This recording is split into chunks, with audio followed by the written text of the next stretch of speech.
Bonsoir à tous et bienvenue dans cette édition d'information. Plusieurs acteurs concernés par la gestion des déchets et la protection de l'environnement étaient ensemble cette semaine sur initiative de l'ONG Euroguinée. L'activité consistait à sensibiliser pour une prise de conscience collective en matière de gestion des déchets. Le point avec Mangui Dantomassouma et Marwan Kamara. Plus qu'une festivité, le carnaval organisé par Euroguinée a été un espace de prise de conscience collective où la gestion des déchets ne doit pas être perçue comme une contrainte, mais une opportunité pour l'environnement et notre économie sociale solidaire. Le but de cet événement, c'était de montrer la valorisation de nos déchets.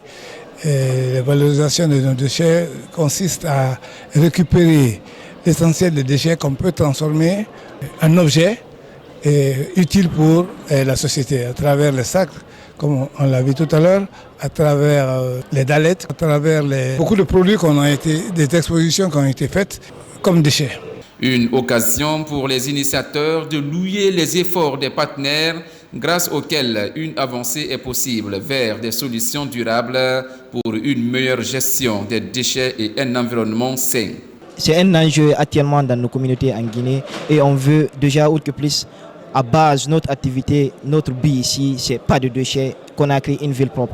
Donc c'est dans ça on s'est incité et on a eu pour jeu de transformer, de recycler ici ces déchets, notamment la transformation ici du verre, des bouteilles de verre en dallettes. Donc aujourd'hui nous sommes à Koya pour cette exposition et encourager les autres personnes, les autres acteurs de la population et des localités de nous accompagner dans ce processus de ne plus jeter les déchets, que ce soit les plastiques, que ce soit les pneus autres, et nous accompagner ici dans déjà le recyclage ici et la continuité de ces projets. Un enfant, quand tu le parles de quelque chose qu'il ne connaît pas et qu'il a connaissance de cette chose, il peut mieux transmettre cela au niveau et à l'école, mais aussi à la famille.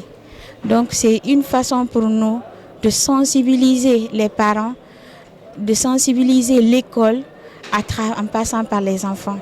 Euroguinée, dans son partenariat avec la commune urbaine de Koya, a réalisé plusieurs projets d'intérêt communautaire. Cette fois-ci, il s'agit de transformer la perception des déchets. Un changement de perspective crucial pour la communauté, l'environnement et l'économie dans la préfecture de Koya. À Dabola, les initiatives de soutien aux idéaux du général Mamadi Doumbouya se multiplient. Les habitants du district de Ségaya, sous-préfecture de Dogomey, viennent d'organiser une cérémonie de lecture du Saint-Coran pour implorer la grâce d'Allah en faveur d'une transition réussie dans le pays. Ibrahima Oulen Fofana. Ségaya, à 47 km de la ville de Dabola, la reconnaissance aux efforts du général président est sans faille. Ici, autour du livre saint, on implore la grâce d'Allah en faveur de la pérennisation des acquis.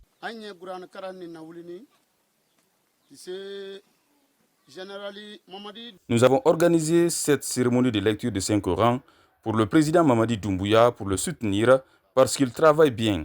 Nous sommes fiers de lui et nous implorons la grâce d'Allah pour qu'il le protège ainsi que ses compagnons. Nous accompagnons tous le CNRD.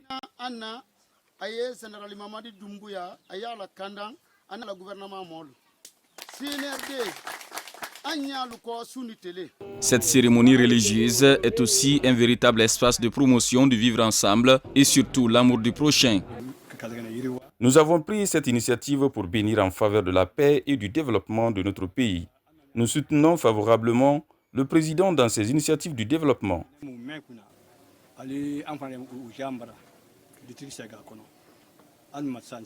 Ce district relevant de la sous-préfecture de Dogomey est très engagé à accompagner la refondation de l'État. Ici, les habitants sont dans l'esprit du changement pour une vie paisible prônée par le général président Mamadi Doumbouya.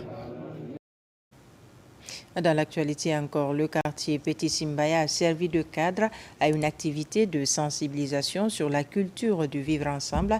Cette rencontre a été organisée par les autorités municipales de Lambagné, une démarche pour promouvoir la consolidation de la paix en Guinée dans le but d'accompagner les acquis du gouvernement. Compte rendu, Mikine Moussa Kamara. Les autorités municipales de Lambagny prônent la paix dans le but de stimuler la concorde nationale. Elles mobilisent les 14 responsables de quartier pour envisager des actes allant dans la consolidation de la paix en Guinée. C'était au cours d'une rencontre qui vient de se tenir au quartier Petit Simbaya. Aujourd'hui, sauf celui qui ne veut pas dire ou reconnaître l'effort fourni par le président de la République, le général Mamadi Doumbouya. Depuis qu'il est là, nous à Petit Simbaya, pourquoi d'ailleurs on a organisé cet événement pour le remercier. Depuis qu'il est là, nos enfants vont à l'école régulièrement. On a connu des moments ici où on peut faire des mois sans que les enfants ne fréquentent une fois la classe, par défaut de manifestation. Quand nous manifestons que nous soutenons le président, Lambagny, c'est une collectivité. Il y a des actions. On ne soutient pas les bras croisés. On ne soutient pas en restant dans les maisons. Nous soutenons manifestement en concrétisant les actions de développement engagées par l'État à travers la collectivité, jusque dans les quartiers, les secteurs et les carrés. L'urgence est de rectifier la mauvaise gouvernance qui avait caractérisé la gestion de l'administration publique. Un phénomène qui avait ingénieux l'économie guinéenne malgré sa pléiade de potentialités minières et naturelles. D'où cette campagne de sensibilisation pour un éveil de conscience. Ce que moi je demande à la jeunesse guinéenne, donnons-nous la main, soutenons cet homme car il est capable. Avant, le ministre de l'État était intouchable en Guinée ici. Mais dans son temps, nous voyons maintenant les ministres viennent se justifier. Je demande aux Guinéens de soutenir le président de la République, de prôner la paix et de se faire recenser. Le curseur est pointé sur des messages de vivre ensemble pour accompagner les acquis de la République. Justement, les actions de soutien se multiplient à Conakry, tout comme à l'intérieur du pays en faveur du CNRD. Et cette fois, c'était au tour des populations de Matoto de magnifier les acquis de la transition. Elles se sont réunies à la mosquée du quartier pour implorer le Tout-Puissant, mais aussi véhiculer des messages de paix pour la prospérité de la Guinée. Mamadou Saliouba commente les images de Alkali Keita. Ils se sont donné rendez-vous dans cette maison de Dieu pour lire le Saint-Coran et formuler des prières pour une transition réussie. Ces fidèles, venus de plusieurs quartiers de Matoto, sont séduits par les grands projets de développement enclenchés par les autorités de la transition. On a choisi aujourd'hui pour qu'on puisse implorer Allah subhanahu wa ta'ala pour qu'il fasse sa grâce à ce pays, pour qu'il puisse accompagner notre cher président, le général Mamadi Doumbouya, pour qu'il puisse réaliser tout ce qu'il a proposé pour ce pays. Ce que le CNRD est en train de faire dans son 3e, 4e année, les autres n'ont pas fait. C'est la réalité, c'est ça qu'on voit. Donc on appelle tout le monde d'être avec eux. Au cours de cette rencontre, ces religieux ont aussi véhiculé des messages de paix et d'unité nationale. Nous nous sommes réunis ce matin pour pouvoir implorer Allah subhanahu wa ta'ala de répandre sa grâce sur notre pays et de chercher toutes les bénédictions possibles pour notre nation. Ces fidèles comptent multiplier les rencontres et les grandes prières dans les différentes mosquées de Matoto. Leur volonté, implorer le Tout-Puissant pour la paix et le développement de la Guinée. On reste à Matoto. Sur place, les populations se sont aussi retrouvées pour rappeler aux fidèles musulmans les comportements à adopter pendant cette période de Ramadan, une occasion saisie pour inviter les citoyens à cultiver la paix et le vivre ensemble. Le point avec Souleymane Diaraya Kamara. Pour le renforcement de la paix et le vivre ensemble entre les populations de la commune de Matoto, l'Association des imams pour la paix organise la 2e édition de la lecture du Saint-Coran, suivie de conférences islamiques. Une initiative qui vise à sensibiliser la population et promouvoir la quiétude sociale. À travers des ateliers, des discours et des récitations du Saint-Coran, la démarche touche toutes les couches sociales, en particulier des jeunes considérés comme l'avenir du pays. Nous devons vraiment saisir les opportunités, les conférences de ce genre pour porter des messages aux autres femmes qui sont à la maison. Nous avons vu toutes ces femmes qui étaient là aujourd'hui, qui ont compris à travers les discours des différents imams ici, quel rôle naturel Dieu même nous a donné d'abord dans le processus de paix dans un pays. Cette édition, accompagnée par la marraine de la cérémonie, vise à unir les communautés de Yimbaya autour de l'idéal du vivre ensemble et de l'harmonie entre les populations de Yimbaya.